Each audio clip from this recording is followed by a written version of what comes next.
નમસ્તે સ્ટુડન્ટ્સ, આજે આપણે પ્રકરણ 2 નો 35મો દાખલો જે છે એની ચર્ચા કરીશું.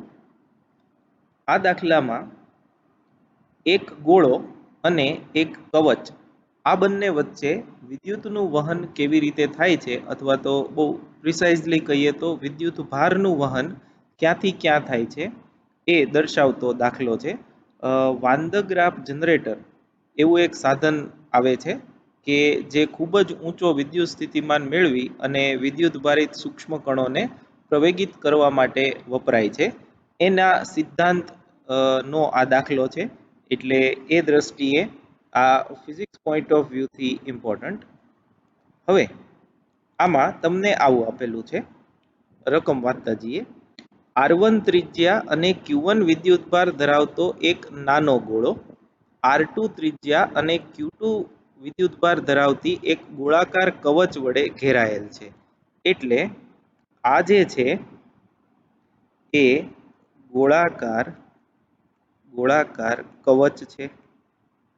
આ કવચ પરનો વિદ્યુતભાર જે છે એ આપણને આપ્યો છે Q2 જેટલો, અને એ કવચની ત્રિજ્યા આપી છે R2, અને બીજો જે છે આ નક્કર ગોળો છે.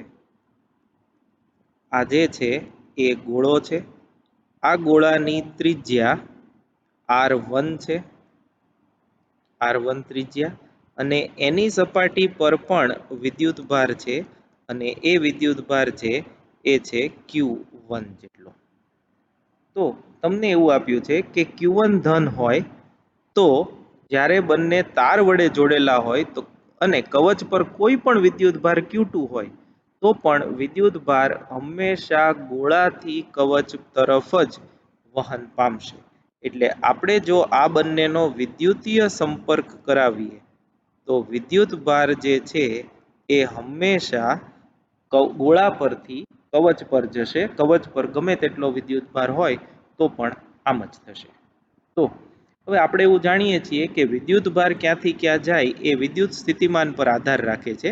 તો જો વિદ્યુત સ્થિતિમાન જે છે એ ગોળાનું કાયમ ઓછું રહેતું હોય, વધારે રહેતું હોય, અને કવચનું સ્થિતિમાન ઓછું રહેતું હોય તો જ વિદ્યુતભાર ગોળા પરથી કવચ પર વહન પામી શકે. તો આપણે ઇન શોર્ટ ગોળાની સપાટી પર અને કવચની સપાટી પર વિદ્યુત સ્થિતિમાન કેટલા છે એ પહેલા ગોતી લઈએ, અને એના તફાવત પરથી આપણને ખબર પડશે કે વિદ્યુતભાર ક્યાંથી ક્યાં તરફ વહન પામે. તો લખતા જજો તમે. કવચની સપાટી પરના બિંદુએ સ્થિતિમાન, કવચની સપાટી પરના બિંદુએ સ્થિતિમાન, એને આપણે વી શેલ એવું કહીએ. શેલ એટલે કવચ. તો હવે અહીંયા જુઓ, અહીંયા આપણે વિદ્યુત સ્થિતિમાન મેળવવું છે. તો આ બિંદુએ વિદ્યુત સ્થિતિમાન કોનું કોનું હશે? એક તો કવચનું પોતાનું, અને ગોળાના કારણે ઉદ્ભવતું વિદ્યુત સ્થિતિમાન એ અહીં હશે. તો V1 પ્લસ V2 એમ લખી શકાય. હવે V1 એટલે ગોળાનું વિદ્યુત સ્થિતિમાન. હવે ગોળા માટે આ બિંદુ જે છે તમે જુઓ છો એ ગોળાની બહારનું બિંદુ છે, અને બહારનું બિંદુ હોય તો વિદ્યુત સ્થિતિમાન બધો વિદ્યુતભાર કેન્દ્ર પર લઈ અને જે અંતર હોય એ અંતરના વિદ્યુત સ્થિતિમાનનું સૂત્ર લખી શકાય. તો એ થશે KQ1 અપોન અહીંથી અહીં સુધીનું અંતર એટલે R2 બરાબર, જોજો આ ગોળાની ત્રિજ્યા R2 છે, વત્તા કવચનું પોતાનું સ્થિતિમાન એ થશે KQ2 અપોન R2, એની સપાટી છે એટલા માટે. આને આપણે પરિણામ નંબર 1 કહીએ. આવી જ રીતે ગોળાની સપાટી પરનું વિદ્યુત સ્થિતિમાન,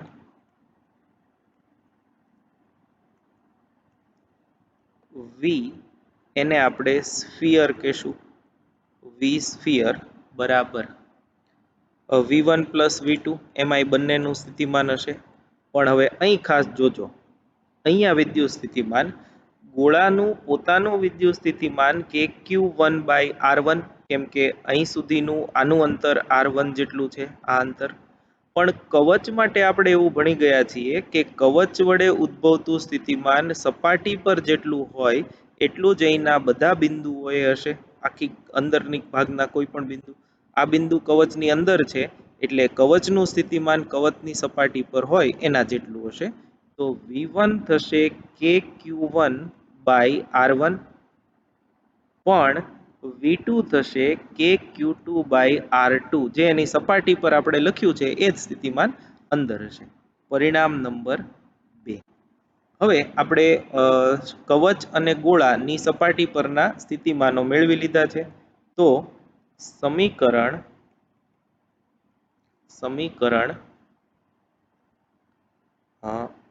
2 અને 1 ની બાદબાકી કરતા V sphere minus V shell બરાબર કે Q1 અપોન R1 પ્લસ કે Q2 અપોન R2, એટલે આ માઇનસ કે Q1 અપોન R2 માઇનસ કે Q2 અપોન R2. તો કે Q2 upon R2 plus minus cancel. આ બંને તમે જુઓ છો તો કે અને Q1 કોમન આવશે, 1 upon R1 minus 1 upon R2 આમ થયું. હવે તમે જુઓ છો કે આ પરિણામ જે છે એ Q2 થી સ્વતંત્ર મળ્યું, એટલે તમને એવું આપ્યું છે કે કવચ પર કોઈ પણ વિદ્યુતભાર Q2 હોય તો કાંઈ ફેર પડશે નહીં. આને વધુ સારી રીતે સમજાય એમ લખીએ તો V sphere minus V shell બરાબર કે Q1, આનો લસા લઈએ, R1 ઇન્ટુ R2 લસા, અંશમાં આવશે R2 માઇનસ R1. આ જે છે એ બહુ અગત્યનું કહી શકાય તેવું પરિણામ છે. શું કામ એ તમને જણાવી દઉં.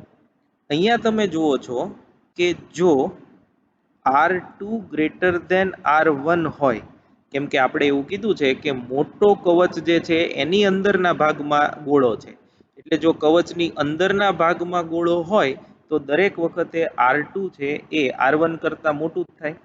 R2 R1 કરતાં મોટું હોય અને Q1 ધન છે એ તમને આપ્યું છે જો, તો આ આખું પદ જે છે જો આમ હોય તો આ પદ જે છે એ ધન મળે, અને જો આ પદ ધન હોય તો એનો મતલબ એવો થાય કે V sphere minus V shell greater than 0, ધનનો મતલબ.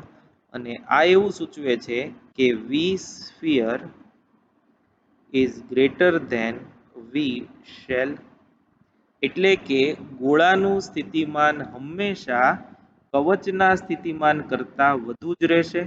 અને આવા સંજોગોમાં જો આપણે તાર વડે બંનેનું જોડાણ કરીએ તો વિદ્યુતભાર વધુ સ્થિતિમાનથી ઓછા સ્થિતિમાન એટલે કે ગોળા પરથી કવચ તરફ વહન પામશે. એટલે આ MCQ તરીકે તમને સ્ટેટમેન્ટ પણ પૂછી શકે. આજે અહીંયા રકમ આપી છે એ કે R1 ત્રિજ્યા Q1 વિદ્યુતભાર ધરાવતો નાનો ગોળો R2 ત્રિજ્યા Q2 વિદ્યુતભાર ધરાવતી કવચ વડે ઘેરાયેલ હોય, તો જો Q1 ધન હોય તો વિદ્યુતભાર ખાલી જગ્યાથી ખાલી જગ્યા તરફ વહન પામે, અને એનો જવાબ આવશે નાના ગોળા પરથી મોટા કવચ પર વિદ્યુતભાર વહન પામે. Thank you very much.